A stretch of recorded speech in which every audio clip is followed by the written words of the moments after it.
When I think about the life of a child and what it should represent, some words that come to mind include innocence, joy, peace. It's, easy to assume that a child's life should be carefree and that they, in every way, feel secured. Sadly, for most, if any, that is not their life story. Throughout the ages, the conditions that children are forced to live in, as well as the circumstances they are placed in, will cause even the strongest of adults to be anxious. Instead of giving our youth the attention and the assurance they often require, and sometimes, instead of ensuring they feel important and understood, we often reiterate what was presumed to be an age old adage: children should be seen and not heard. I humbly submit to you that is one of the worst things you can tell a child.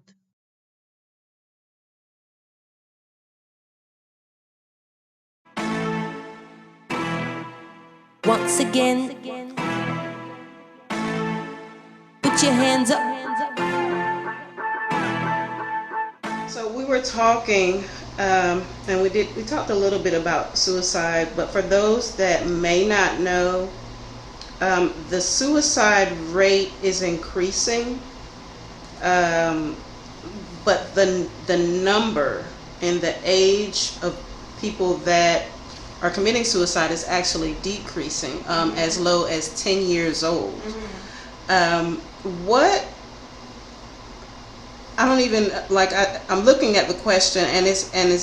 I'm still. I don't even know how to act. Like, how? Why do you think that children in that age group have even learned to consider suicide as an option for solving, their pain or their loneliness or whatever's going on with them? Why do you think that that's an option? So, yeah, this is like a really complex issue when it Right. comes to suicide in children. So, one is like if kids don't feel like they have the support they need, like even if they're looking for the support, then they're going to feel isolated and alone. And there is a misunderstanding that kids don't think about death, right? Or that they don't have any concept of death. But if you think about it, kids have a concept of death because pets die. They have a concept of death because grandparents die, maybe a parents died. There can be a lot of just circumstances around them where they've heard about death in some form or another. On top of that, many kids, I won't say most, but many kids are just way undersupervised when it comes to things that they access either on the computer, on their kids that young have phones with Google. They have, and as you know, when things are if you're on Google, things pop up even if you don't search for them necessarily. So they have access to information that they haven't had in past years. There's music that glorifies death. There's movies that glorify death, or like it's considered entertainment, whether it be horror movies or things that kids think are cool. Like a lot of information that kids, especially like you're talking about 10 years old, and there's been kids younger than that even that have come up with those ideas. But start at 10 years old. I mean, kids are already forming ideas of who they are as people, right? And how they feel about themselves and how they're connecting with other people or not, or do they feel lonely because they don't have friends at school? So there's a lot of factors that can go into that, but where they get those ideas from, there's so much more information out there that kids have access to that kids in past decades did not even know about because we didn't have the internet. Right. We didn't have our own personal phones to go look stuff up.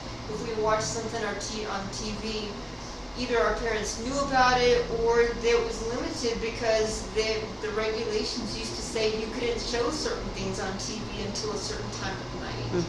And so there's non-stop streaming of whatever videos, and so there's just so many ways that kids can get that kind of ideology.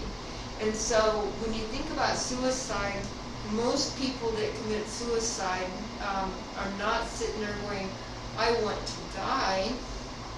They're thinking, oh, death, that means there's quiet, I don't have to be around people, that the pain will stop. And so they complete suicide because they want the pain that they're experiencing to stop. It's getting hard to breathe, and I know you feel like dying. Thank you, sir. Take the world to its knees.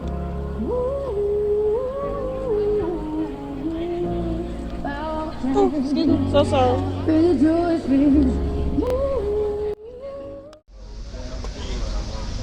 Okay. Whenever you're ready. My name is Scott High, and I've got a little something to tell you. Don't give up. Don't. I've been through enough that it would be it's a miracle I'm still alive now. And I'm still here. And I'm still trying to keep my hands on it. Just keep my hands out. And be positive.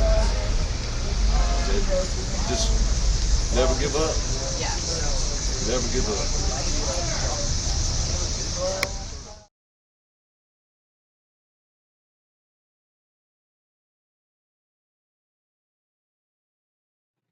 As a believer of not bringing issues to light without a proposed solution, Honor Flight is being begotten, birthed through the vision that children all across the world know through fashion, the silent language of the ages, that they are seen and heard, that they matter and are understood, and that we as adults, parents, mentors, and guardians, family, and friends are here for them.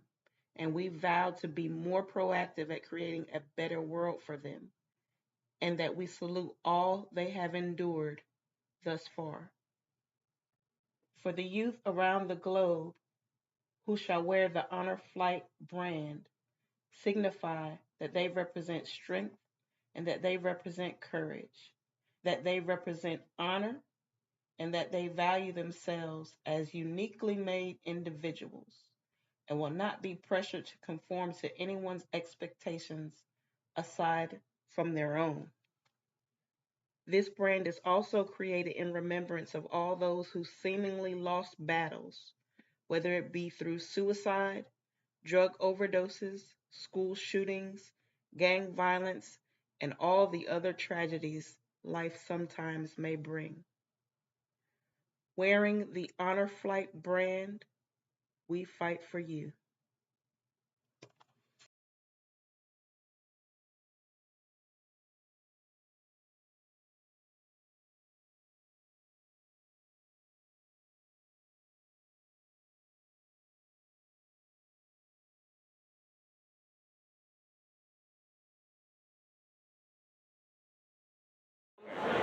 You don't have to like start immediately because I can just crop it. Like I can clip it. So one word I would say is patience, because everything takes time. You're young, you don't have to figure it out right away, but definitely patience. I had to learn that myself. I went through a lot of things mentally, physically when I was young, and I'm learning now that all you have to do is be patient with God. God has everything in store for you.